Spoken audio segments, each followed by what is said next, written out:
नमस्कार दोस्तों, मैं हूं ब्रजेश दवे, आपका फ्रेंड और इकोनॉमिक्स ट्यूटर। एक बार फिर से आप सबका स्वागत है हमारे यूट्यूब चैनल पर। आज हम लोग समझने वाले हैं कि रियल लाइफ में जो आंकड़े होते हैं, जो नंबर्स होते हैं, जिसको हम स्टैटिस्टिकल इंफॉर्मेशन बोलते हैं, उसका क्या इंपॉर्टेंस है दोस्तों, और इसका इकोनॉमिक्स में क्या इंपॉर्टेंस है, आज हम वो टॉपिक समझने वाले हैं। तो स्टैटिस्टिकल इंफॉर्मेशन का क्या इंपॉर्टेंस है दोस्तों? तो सबसे पहला इंपॉर्टेंस ये है इकोनॉमिक्स में कि कोई भी प्रिंसिपल हो या कोई भी रूल हो या तो कोई भी लॉ हो, ठीक है, उसको हम कंफर्म कर सकते हैं आंकड़ों की मदद से।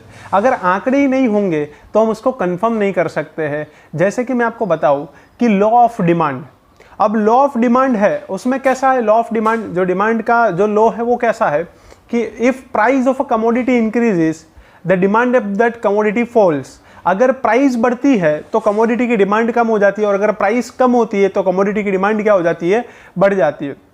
लेकिन अगर इसको आपको प्रूव करना हो, तो इसको कंफर्म करना हो, तो इस प्रिंसिपल को, तो आंकड़े चाहिए। पिछले लेक्चर में हमने पूरा डेटा टेबल समझा था कि अगर प्राइस 20 रुपीज़ है तब डिमांड भी 20 यूनिट्स है। प्राइस कम होकर 15 रुपीज़ हो रही है तो डिमांड बढ़कर 40 यूनिट्स हो रही है। प्राइस कम होकर 10 रुपीज़ है तो डिमांड बढ़कर 60 यूनिट्स हो गई है। और अगर प्राइस कम होकर 5 रुपीज़ हो जाती है तो डिमांड बढ़कर 80 यूनिट्स हो जाती है। ये जो 20, 20, 15, 40, 10, 60, 5, 80, ये सब है क्या, आंकड़े। और इसकी मदद से हमने क्या किया, लॉ ऑफ डिमांड को कंफर्म किया। लॉ ऑफ डिमांड को क्या किया, हमने कंफर्म किया। किसकी मदद से? स्टैटिस्टिकल इंफॉर्मेशन की मदद से, आंकड़ों की मदद से। हमारी रियल लाइफ में भी आंकड़े बहुत ही काम में आते हैं। आप जो समय देखते हो वो भी तो आंकड़ों में होता है। आप अपनी जब हाइट बताते हो आंकड़ों में बताते हो, आप अपना जब वेट बताते हो आंकड़ों में बताते हो। ठीक है दोस्तों, तो आंकड़ों का बहुत ही इंपॉर्टेंस है। ठीक है, लेन देन की बात हो आंकड़े आते हैं।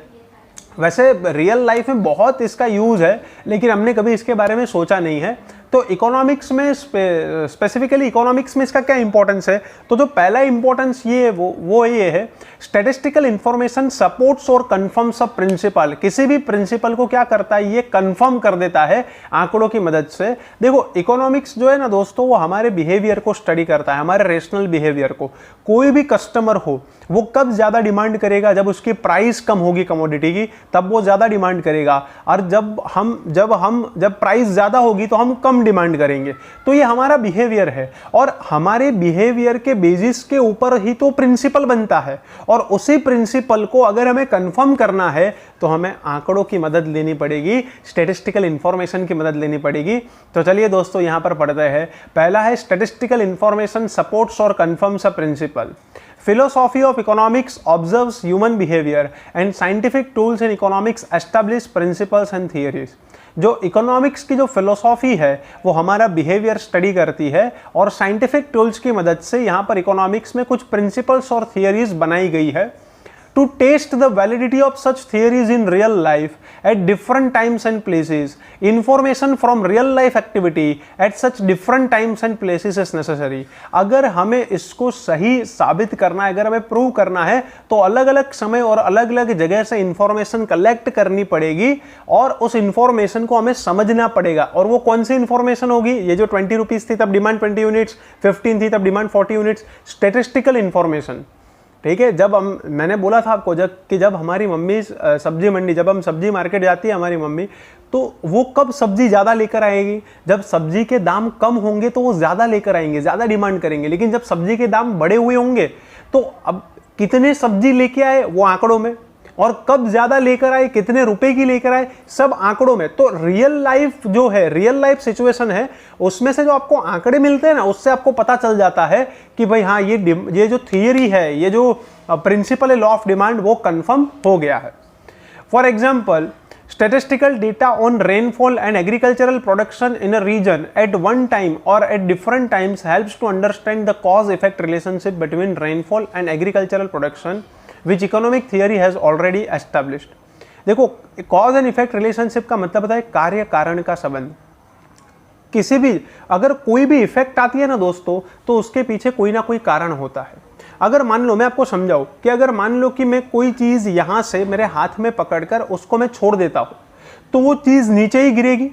अब वो नीचे गिरी, देखो नीचे गिरी वो चीज़, वो इफेक्ट हुई कि क्या हुआ, वो चीज़ नीचे गिर गई। अब मैं पूछूंगा इसका कारण क्या है, ये क्यों नीचे गिरी, ये क्यों हवा में लटक नहीं गई या तो क्यों ऊपर नहीं गई, तो इसका कारण क्या है? तो आप क्या बोलोगे? Sir law of gravity. तो जो इफेक्ट आई उसका कुछ ना कुछ कारण था। जो डिमांड बढ़ी तो क्यों बढ़ी? प्राइस कम हुई। जो डिमांड कम हुई आप उसका कारण क्या है? प्राइस बढ़ी। इसको बोलते हैं कॉज एंड इफेक्ट रिलेशनशिप। जब भी कोई ना कोई असर आती है, इफेक्ट आती है, इसके पीछे कोई ना कोई कारण होता है, कोई कॉज होता है, तो इसको बोलते हैं कॉज एंड इफेक्ट रिलेशनशिप। अब रेनफॉल और एग्रीकल्चरल प्रोडक्शन के बीच में भी कॉज एंड इफेक्ट रिलेशनशिप होता है दोस्तों। जैसे कि रेनफॉल जितना ज्यादा होगा, रेनफॉल अगर मान लो कि अच्छा हुआ तो एग्रीकल्चरल प्रोडक्शन भी अच्छा होगा, और अगर रेनफॉल अच्छा नहीं हुआ तो एग्रीकल्चरल प्रोडक्शन भी अच्छा नहीं होगा। तो ऑलरेडी ये थियरी एस्टेब्लिश्ड है, लेकिन ये पता कैसे चलेगा? आंकड़ों के थ्रू, कि इतनी सेंटीमीटर बारिश हुई तो इतना अच्छा प्रोडक्शन हुआ। तो दोस्तों हम लोग स्टैटिस्टिकल इंफॉर्मेशन के जरिए कोई भी जो प्रिंसिपल जो पहले से इकोनॉमिक्स में है, हम उसको क्या कर सकते हैं? प्रूव कर सकते हैं। लाइकवाइज जो मैंने एग्जांपल दिया है यहाँ पर, likewise data on price of a commodity and its demand can help to confirm the theoretical relationship established by economics between the two. Economics में पहले से प्राइस और डिमांड के बीच में जो रिलेशनशिप है, जो इनवर्स रिलेशनशिप है, वो भी हम आंकड़ों के थ्रू समझा सकते हैं। If the price of a commodity falls, its demand increases. If the price of a commodity increases, its demand falls.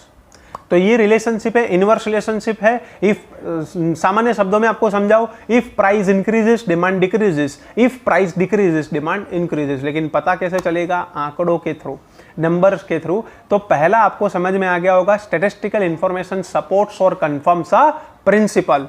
Second, gives an idea about the changing trends of economic parameters। अगर आपको trends के बारे में, अगर आपको trend के बारे में जानना है तो आंकड़े चाहिए। ट्रेंड का मतलब ये होता है, मान लो कि आपके फिफ्थ में 60% आए, सिक्स्थ स्टैंडर्ड में आपके 62% आए, सेवन्थ स्टैंडर्ड में आपके 64% आए, एट्थ स्टैंडर्ड में आपके 70% आए, नाइन्थ स्टैंडर्ड में आपके 78% आए, 10th स्टैंडर्ड में आपके 88% आए। अब मैं आपको ये जो एग्जाम्पल दे रहा हूँ उसमें ये जो आंकड़े हैं, जो नंबर्स 60% से स्टार्ट हुआ, आप 88% आपकी क्या हो रही है? यहाँ पर ग्रोथ हो रही है। अब पता कैसे चला कि आप ग्रोथ, आप आगे बढ़ रहे हो, आप ग्रोथ कर रहे हो या डिग्रोथ कर रहे हो? ये पता कैसे चला आपको?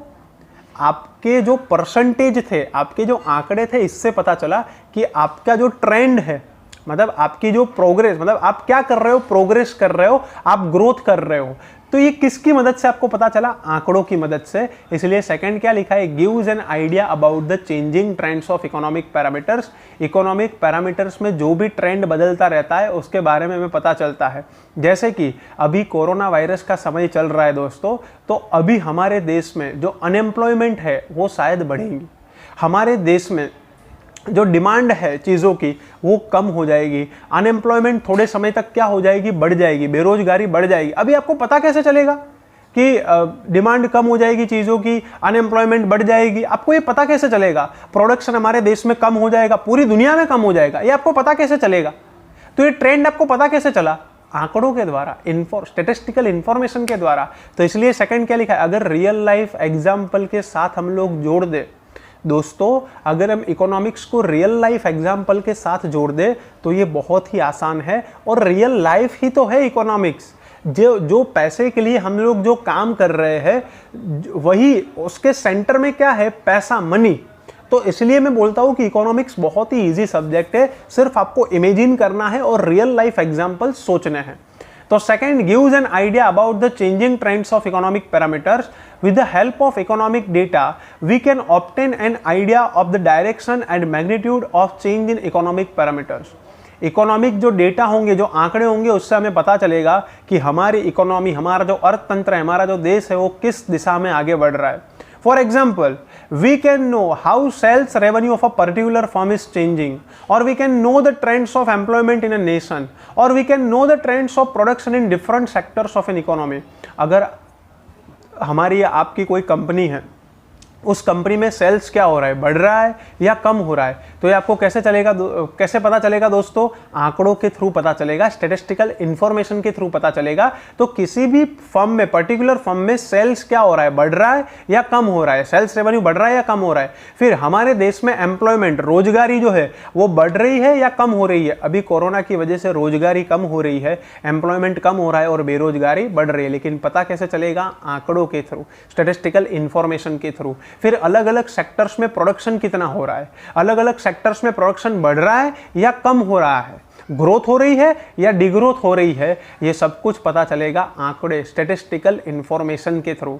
For instance, we can say that share of agricultural is falling in national income और supply of money is rising in the economy। जैसे कि हम बोल सकते हैं कि हमारे देश में आज़ादी के बाद नेशनल इनकम में एग्रीकल्चर सेक्टर का जो कंट्रीब्यूशन है वो कम होते जा रहा है और हमारे देश में पैसे की सप्लाई क्या होती जा रही है? बढ़ती ही जा रही है। मैं ऐसा कैसे बोल सकता हूँ कि हमारे देश में नेशनल इनकम में एग्रीकल्चरल सेक्टर का प्रोडक्शन कम होते जा रहा है? कैसे बोल सकता हूँ? आंकड़ों के थ्रू। पहले हमारे देश में एग्रीकल्चर सेक्टर का जो कंट्रीब्यूशन था नेशनल इनकम में आज़ादी के वक्त वो 55% था, आज वो कम होकर 17% हो गया है। तो इसलिए मैं बोल सकता हूं कि हमारे देश में एग्रीकल्चरल सेक्टर का जो कंट्रीब्यूशन है वो कम होते जा रहा है नेशनल इनकम में और हमारे देश में पैसे की सप्लाई बढ़ रही है।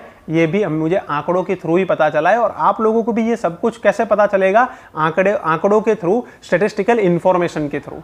Such data help individual units to make appropriate decisions to increase their benefits and help the government in making appropriate economic policies।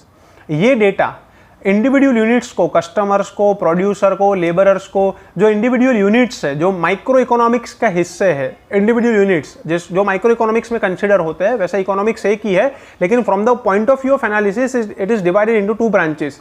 तो ये मैंने पिछले लेक्चर्स में आपको समझाया हुआ है, अगर किसी को नहीं पता है तो मेरा पिछला लेक्चर माइक्रो और मैक्रो इकोनॉमिक्स जो डिटेल में समझाया था वो आप देख ले।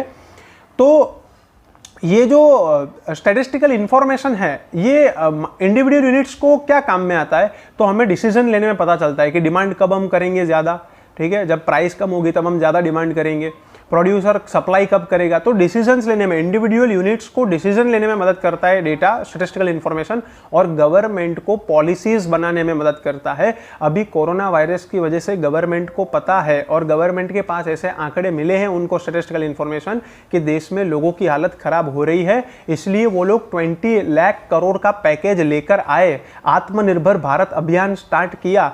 क्यों ये सब किया गवर्नमेंट ने? क्योंकि गवर्नमेंट के पास आंकड़े थे कि कोरोना वायरस की वजह से देश की हालत अभी क्या हो रही है और लोगों की हालत अभी क्या हो रही है, नाजुक हो रही है, लोगों की हालत थोड़ी थोड़ी खराब हो रही है। तो इसलिए जो स्टैटिस्टिकल इंफॉर्मेशन होती है वो इंडिविजुअल यूनिट्स को डिसीजन लेने में मदद करती है और गवर्नमेंट को अच्छी इकोनॉमिक पॉलिसी बनाने में मदद करती है। तो दोस्तों सेकंड था gives an idea about the changing trends of economic parameters. जो बदलता जो भी ट्रेंड है उसको समझने के लिए हमारे पास स्टैटिस्टिकल इंफॉर्मेशन होनी चाहिए। अब तीसरा मैं आपको समझाऊं उससे पहले मैं एक एग्जांपल देना चाहता हूं। मान लो कि हमारा कोई बेस्ट फ्रेंड, इस प्रोसेस से तो हम सब गुजरे हैं, ये तो रियल लाइफ एग्जांपल है, सबके साथ ये हुआ है। मान लो हमारा एक बेस्ट फ्रेंड है या आपका कोई बेस्ट फ्रेंड है या आपकी कोई बेस्ट फ्रेंड है। हाँ, ऐसे बेस्ट फ्रेंड है ना कि ज़्यादातर आप उनके घर पे जाते, वो आपके घर पे आते, कभी कभी खाना भी खाते, कभी कभी पूरी रात पढ़ाई भी साथ में करते। एक ऐसे बेस्ट फ्रेंड है, मम्मी पापा को भी पता है कि ये आपका बेस्ट फ्रेंड है। अब होता क्या है, जब रिजल्ट का दिन होता है ना, तो रिजल्ट के दिन जैसे ही हम लोग घर पे आते हैं तो क्या होता है कि पहले हमसे हमारा रिजल्ट पूछा जाता है कि कितने परसेंटेज आए। फिर हम लोग बोले कि इतने परसेंटेज आए, तुरंत ही बाद उसके तुरंत ही मम्मी पापा दूसरा सवाल क्या पूछेंगे, आप सबको पता चल गया होगा। हमारा जो बेस्ट फ्रेंड या हमारी जो बेस्ट फ्रेंड होगी ना, उसका नाम लेकर बोलेंगे उसको कितने परसेंटेज आए। अब पता है हमारे मम्मी पापा ने क्यों बोला ये, हमें क्यों ऐसा पूछा कि उसके कितने परसेंटेज आए? वो इसलिए पूछा क्योंकि वो कंपैरिजन करना चाहते थे कि ये दोनों साथ में पढ़ते हैं, दोनों बेस्ट फ्रेंड है। तो वो कंपैरिजन, देखो ये अच्छी बात नहीं है, किसी के साथ कंपैरिजन करना अच्छी बात नहीं है, लेकिन हम लोग करते हैं, रियल लाइफ में हम लोग करते हैं। कंपैरिजन करनी है तो खुद के साथ करनी चाहिए, तो ही हम सफल बनेंगे। दूसरों के साथ कंपैरिजन करने से क्या होगा, हम दुखी होंगे। तो इसीलिए कंपैरिजन कर, देखो रियल लाइफ एग्जांपल है, मैंने बोला आप सब लोगों ने फेस किया होगा, ये मैंने भी फेस किया हुआ है कि जो हमारा बेस्ट फ्रेंड या हमारी बेस्ट फ्रेंड होती है, हम पहले हमारे घर पे हमारा रिजल्ट पूछा जाता है और अगर मान लो उसके ज़्यादा परसेंटेज आ गए तो मर गए, तो गालियाँ सुनने के लिए तैयार रहने का, ठीक है। और अगर मान लो उनके उसके कम आए, देखो ध्यान से समझना कंपैरिजन, अगर मान लो उसके कम परसेंटेज आए हैं तो क्या पूछेंगे कि क्लास में किसका फर्स्ट रैंक आया, मतलब कंपैरिजन तो उससे ही करेंगे जो हमसे ऊपर है, और फिर हमें तो सुनाएंगे ही।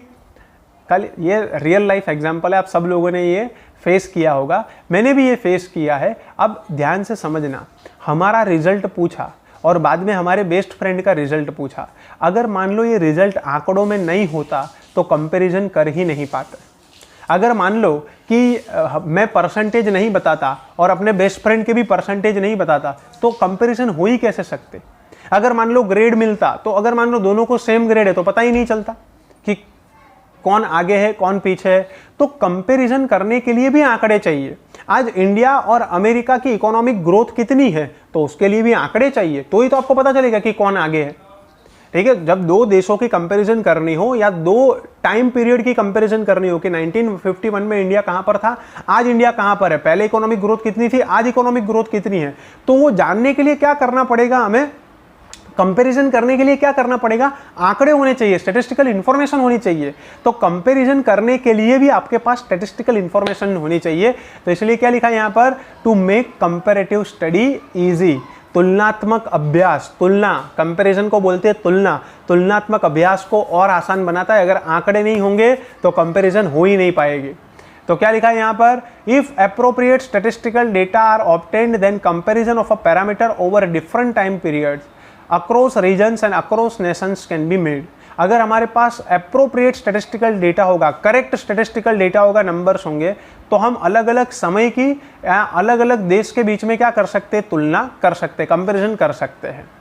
For example, we can compare growth rate of India's national income between 1951 and 2015। ये है comparison based on time period. अलग अलग समय में हम लोगों ने कंपैरिजन की है कि 1951 में हमारी इकोनॉमिक ग्रोथ क्या थी, 2015 में हमारी इकोनॉमिक ग्रोथ क्या है। अब आंकड़े ही नहीं होंगे तो कंपैरिजन कैसे करेंगे।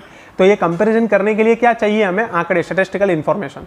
We can also compare India's macroeconomic parameters like per capita income, inflation etc. with those of other countries like USA, UK, China etc. इसको बोलते हैं comparison based on place, स्थान आधारित तुलनात्मक अभ्यास। वो समय आधारित था, समय के आधार पर हमने तुलना की, ये स्थान के आधार पर अलग अलग देश, जैसे इंडिया की पर कैपिटा इनकम, यूएसए की, यूके की, चाइना की, अगर नंबर्स ही नहीं होंगे, पर कैपिटा इनकम, आंकड़े ही नहीं होंगे तो कंपैरिजन कैसे करोगे। इसलिए मैं बोल रहा हूँ कि कंपैरिजन, कंपैरेटिव स्टडी करने के लिए, तुलनात्मक अभ्यास करने के लिए क्या चाहिए हमारे पास, स्टैटिस्टिकल इंफॉर्मेशन। तो स्टैटिस्टिकल इंफॉर्मेशन का इंपॉर्टेंस क्या है, मतलब इकोनॉमिक्स में क्यों स्टैटिस्टिकल इंफॉर्मेशन हमें चाहिए। तो तीसरा है कंपैरेटिव स्टडी करने के लिए। अब चौथा मैं बताता हूँ दोस्तों, मान लो कि 1950 से लेकर 2020 तक आपको इंडिया की जो इकोनॉमिक ग्रोथ है वो जाननी है। 1950 से लेकर 2020 तक इंडिया ने कितनी इकोनॉमिक ग्रोथ की है, हर 10-10 साल में आपको जाननी है। अगर मान लो कि मैं 1950 से लेकर 2020 तक हर एक साल की इकोनॉमिक ग्रोथ में यहाँ पर बोलते जाऊँ तो क्या आप मुझे सुनोगे। 70 साल का डेटा अगर मैं आपको बताऊंगा तो आप मुझे सुनोगे नहीं, आप बंद कर दोगे वीडियो, ठीक है। कुछ लोग तो सो जाएंगे, बोले सर ये क्या कर रहे हैं। और क्या अगर मैं बोल भी दूंगा, कुछ लोग देख भी लेंगे, तो क्या आपको याद रहेगा, नहीं, तो इंटरेस्ट नहीं आएगा आप लोगों को। तो जब बहुत सारे आंकड़े हो हमारे पास, बहुत सारे डेटा हो, तो उसको हम कुछ इस तरीके से प्रेजेंट करें, बहुत सारे डेटा हो आपके पास, बहुत सारे आंकड़े हो, तो हम उसको कुछ इस तरीके से प्रेजेंट करें कि सामने वाले को उस टॉपिक में इंटरेस्ट आए, बहुत आसानी से वो समझ सके और हम आसानी से समझा सके, जिसमें हमारा भी समय और मेहनत कम लगे, सामने वाले का समझने में भी समय और मेहनत कम लगे। तो क्या ऐसी कोई तरीका है? हाँ, अगर आपके पास बहुत सारे आंकड़े हैं तो आप क्या कर सकते हो, उसको पिक्चर में प्रेजेंट कर सकते हो। किस में प्रेजेंट कर सकते हो? पिक्चर में, जिसको हम बोलते हैं डायग्राम या तो ग्राफ। आप डायग्राम या ग्राफ देखते एक ही मिनट में, आप जैसे डायग्राम या ग्राफ देखोगे 1950 से लेकर 2020 का, अगर मैं आपको एक डायग्राम बना दूं इकोनॉमिक ग्रोथ का, सिंपल बार डायग्राम बना दूं जिसमें बार में ड्रॉ करूंगा, तो जितना वो बार जो है, जितनी उसकी साइज बड़ी होगी, आप समझ जाओगे कि उस साल में है ना, उस डिकेड में इंडिया की ग्रोथ रेट सबसे ज्यादा है। और जो बार सबसे छोटा है जिस ईयर में, जिस डिकेड में, आप समझ जाओगे कि सर इस डिकेड में सबसे छोटा है। एक ही मिनट लगेंगे आपको, सिर्फ डायग्राम को आप सिर्फ देखोगे, नोटिस करोगे, ऑब्जर्व करोगे, तो एक ही मिनट में तो आप समझ जाओगे। तो मेरा भी टाइम और मेरा भी समय और मेहनत क्या हो जाएगी, कम हो जाएगी। आपका भी समझने में समय और मेहनत क्या लगेगी, कम लगेगी।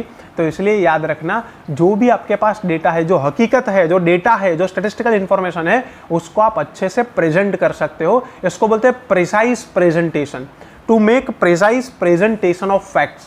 फोर्थ क्या है, to make precise presentation of facts, मतलब जो भी आपके पास आंकड़े उसको अच्छी तरीके से आप प्रेजेंट कर सकते हो, पर उसके लिए आंकड़े होने चाहिए। डायग्राम या ग्राफ बनाने के लिए क्या होना चाहिए, statistical information. Without statistical information कैसे डायग्राम या ग्राफ बनाओगे आप, ड्राइंग थोड़ी करनी है वहां पर।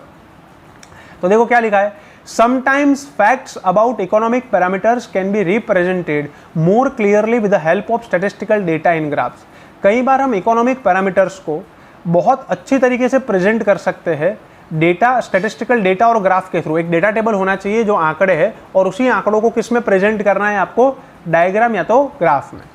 Graph showing inflation, agricultural production, regional disparities in incomes etcetera can give clearer picture of their trends as compare to what description in words can do. अगर मैं आपको इंडिया में महंगाई लगातार कितनी बढ़ रही है, एग्रीकल्चरल प्रोडक्शन कितना बढ़ रहा है, हमारे देश में इनकम का इनइक्वालिटी जो डिस्ट्रीब्यूशन है वो कितना अनइक्वल है, ये सब कुछ मैं आपको शब्दों में बयां करूं, ये सब कुछ मैं आपको शब्दों में बोलता जाऊँ कंटिन्यूअस, तो आपको इतना इंटरेस्ट नहीं आएगा। लेकिन ये सब कुछ अगर मैं प्रेजेंट कर दूं पिक्चर में, तो एक ही मिनट में आप पिक्चर देखकर ही समझ जाओगे कि इन्फ्लेशन का क्या है ट्रेंड, एग्रीकल्चरल प्रोडक्शन बढ़ रहा है कि कम हो रहा है, हमारे देश में इनकम की इनइक्वालिटी बढ़ रही है कि कम हो रही है, ये सब कुछ आप तुरंत ही समझ जाओगे। तो इसलिए फोर्थ है, to make precise presentation of facts. Thus it can be easily understood by lay persons. सामान्य से सामान्य इंसान भी, जब हम किसी भी स्टैटिस्टिकल इंफॉर्मेशन को डायग्राम या ग्राफ के थ्रू प्रेजेंट करते हैं, तो सामान्य से सामान्य इंसान जो कम पढ़े लिखे हैं वो भी आसानी से इंफॉर्मेशन को समझ पाते हैं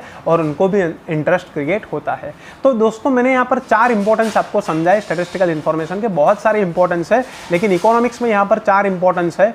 क्या है स्टैटिस्टिकल इंफॉर्मेशन का? सबसे पहला है, स्टैटिस्टिकल इंफॉर्मेशन सपोर्ट्स और कंफर्म्स अ प्रिंसिपल। सेकंड है, gives an idea about the changing trends of economic parameters. जो ट्रेंड बदलता रहता है उसके बारे में हमें पता चलता है।